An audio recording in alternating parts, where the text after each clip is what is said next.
Disclaimer: this biography is based on accurate research. Some images are illustrative due to copyright limitations.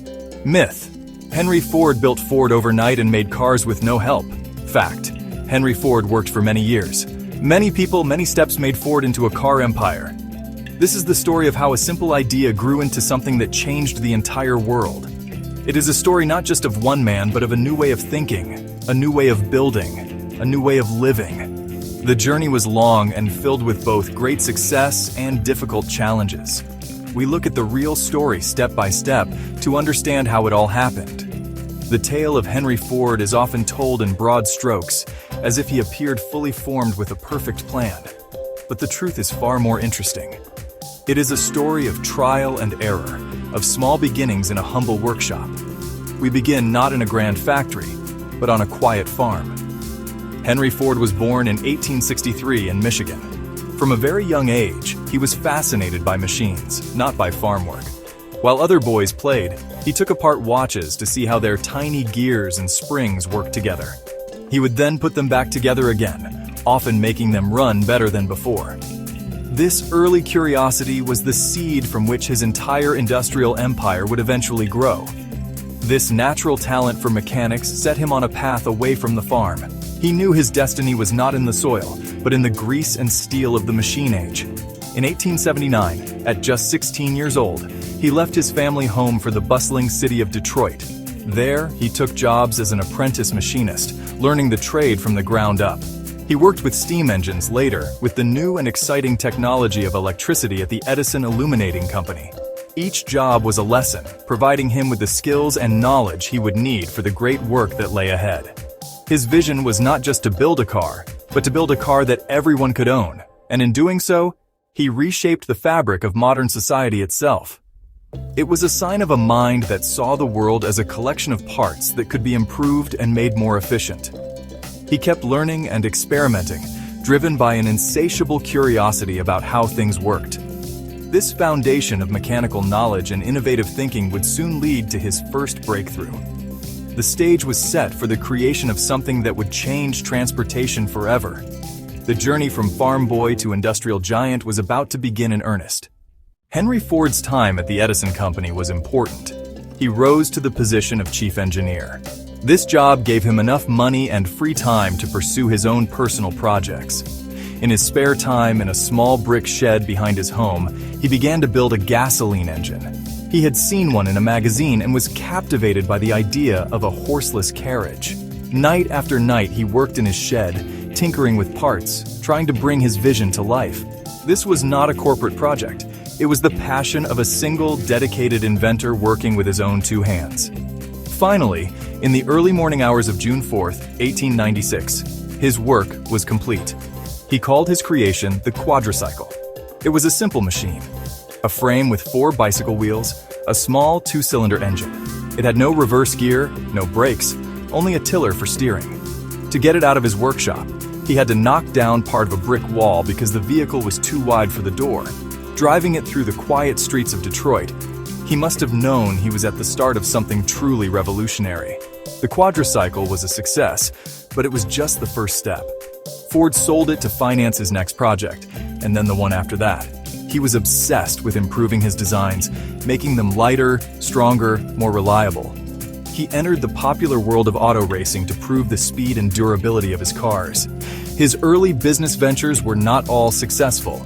He started the Detroit Automobile Company in 1899, but it failed. He then started the Henry Ford Company, but he left after disagreements with his financial backers.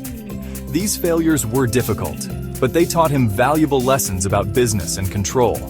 He learned that to truly achieve his vision, he needed to be in charge. He needed investors who believed in his long-term goal, not just in quick profits. He wanted to build a car not for the wealthy few, but for the common person. This idea was radical at a time when automobiles were expensive, hand-built toys for the rich. Ford's dream was different. He envisioned a world where every family could own a car, where distances would shrink and new opportunities would open up for everyone. This core belief would guide every decision he made from that point forward. It really drove him to push beyond the failures and setbacks, towards something greater than anyone had imagined possible. After leaving his previous companies, Henry Ford was determined to try again, but this time on his own terms. He found a small group of investors who shared his vision. On June 16, 1903, the Ford Motor Company was officially founded. They started their operations in a converted wagon factory on Mack Avenue in Detroit. The company was small, with just a handful of workers. In the beginning, they did not build the entire car themselves. The parts, like the engine, the chassis, the wheels, were made by other companies and then brought to the Ford workshop for final assembly by small teams. The early years were a struggle. The company produced several different models, identified by letters of the alphabet, such as the Model A, the Model C, the high-end Model K. These cars were still relatively expensive and were produced in low volumes. In their first month, they built only a few cars a day. The company faced the same challenges as the dozens of other small auto manufacturers trying to make a name for themselves. It was a competitive and uncertain market. A single bad business decision or a poorly received model could mean the end of the company. Henry Ford, however, was focused on one thing above all else: efficiency. He was constantly looking for ways to simplify the design of the car and the process of building it.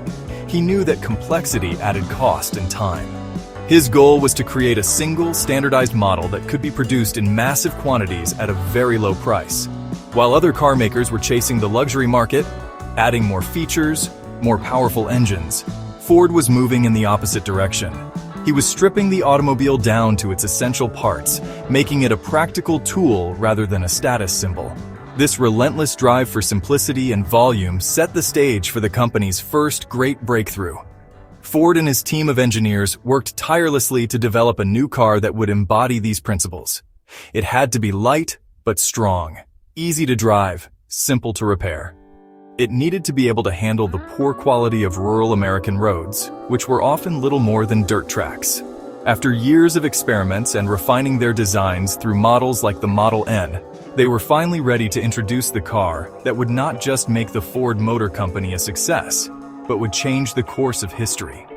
The stage was set for the introduction of the most important automobile in history, the Model T.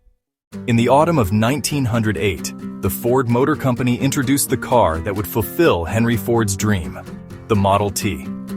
The car was built with vanadium steel, which was much stronger for its weight than other steels. This made the Model T both lightweight and incredibly durable, with high ground clearance for bumpy roads. It was designed to be a car for the masses. The public response was immediate and overwhelming. People from all walks of life, farmers, doctors, city workers, wanted a Model T. To meet incredible demand, Ford introduced the moving assembly line at Highland Park factory in 1913. Instead of workers moving around the factory, the car itself moved on a motorized conveyor belt. Each worker performed a single, specialized task. One might install the steering wheel, while the next installed the front left fender. Before the assembly line, it took 12 hours to build a Model T. After, just 93 minutes. This incredible efficiency meant Ford could produce cars at a rate no one had imagined possible. In January 1914, Ford announced the company would more than double wages to $5 per day. It was a shocking announcement that made headlines around the world. It stabilized the workforce, attracting the best mechanics in Detroit and increasing productivity further. Suddenly, the very workers building the cars could afford to buy them, creating a new consumer class. The combination of mass production and mass consumption became known as Fordism. Ford built the massive River Rouge plant, the largest manufacturing complex in the world with complete vertical integration. Ford's vision extended globally, with assembly plants in Europe, Latin America, and Asia by 1911. During both World Wars, Ford factories shifted to military production, building aircraft engines and vehicles. At Willow Run, they produced B-24 bombers at 1 plane per hour, vital to the arsenal of democracy. Despite his successes, Ford's career was not without controversy. His relationship with organized labor was deeply troubled. In 1945, he turned over the presidency to his grandson, Henry Ford II. Henry Ford passed away in 1947. In the end, Henry Ford's impact is undeniable. He did not invent the automobile nor the assembly line, But he combined these ideas into a system that brought mobility to the masses and transformed industrial work. He put the world on wheels, creating not just a new product, but a new way of life. The rise of suburbs, the national highway system, and the modern consumer economy all have their roots in the revolution he started in a small workshop in Detroit. His legacy is built into the very structure of the modern world. From a farm boy's curiosity about pocket watches to a global industrial empire, this is how Ford was truly made from scratch.